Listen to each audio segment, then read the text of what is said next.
시청자 여러분 안녕하십니까? 김채원입니다. 안녕하십니까? 강상구입니다. 어젯밤 경기 부천시의 한 호텔에서 화재가 발생해 투숙객 등 7명이 숨지고 12명이 다치는 등 총 19명의 사상자가 발생했습니다. 소방당국 관계자는 화재 원인 등 구체적인 이유는 아직 확인하지 못한 상태라며 관련 기관과 합동감식을 벌여 화재 경위를 조사할 예정이라고 말했습니다.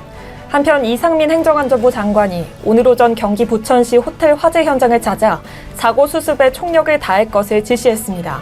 이 시각 주요 뉴스입니다. 30여 명의 사상자를 낸 경기 화성시 1차 전지 업체 아리셀 공장 화재 사고를 수사 중인 경찰이 아리셀 총괄 본부장 등에 대해 구속영장을 신청했습니다. 경찰 수사 결과 첫 군납 때부터 줄곧 품질 검사를 조작해오던 아리셀이 지난 4월분 납품을 위한 검사에서 처음으로 국방규격 미달 판정을 받자 미 숙련공 등을 동원해 무리하게 공장을 가동한 것으로 밝혀졌습니다. 검찰이 지난 20일 정치자금법 등의 혐의로 수사 중인 김남국 전 더불어민주당 의원에 대한 첫 소환 조사를 진행했다고 어제 밝혔습니다. 김 전 의원은 최고 60억 원에 달하는 규모의 가상자산을 보유하고 이를 정치자금으로 이용한 혐의 등으로 지난해 5월부터 조사를 받아왔습니다. 북한이 미국 아파치 공격 헬기가 한국에 추가 도입되는 것을 강하게 비판했습니다. 북한 외무성은 오늘 미국이 한국에 대한 공격용 무기 판매를 공표한 것은 지역에서의 안보 불안정을 고의로 증대시키는 도발적 망동이라며 이같이 말했습니다. 이원석 검찰총장이 어제 서울중앙지검장으로부터 김건희 여사의 명품백 수수 사건 무혐의 종교를 보고받은 데 대해 드릴 말씀이 없다며 입을 닫았습니다.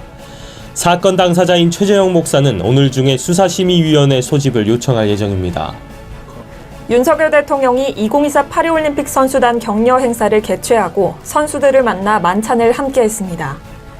이어 낡은 관행들은 과감하게 혁신해 청년 세대의 가치관과 문화와 의식에 맞는 자유롭고 공정한 훈련 환경을 만들어내야 한다고 전했습니다. 이재명 더불어민주당 대표에 이어 추경호 국민의힘 원내대표도 코로나19 양성 판정을 받았습니다. 이에 추 원내대표는 이번 주 일요일까지 모든 일정을 연기했습니다. 제1한국계 민족학교인 교토국제고가 일본 전국고교 야구 선수권 대회에서 처음으로 우승을 차지했습니다. 이날 경기에서 승리 직후 교토국제고 선수들이 부르는 한국어 교가는 일본 전국으로 생중계됐습니다. 미국 대선에서 민주당 후보 해리스 부통령과 공화당 트럼프 후보의 대결 구도가 확정됐습니다.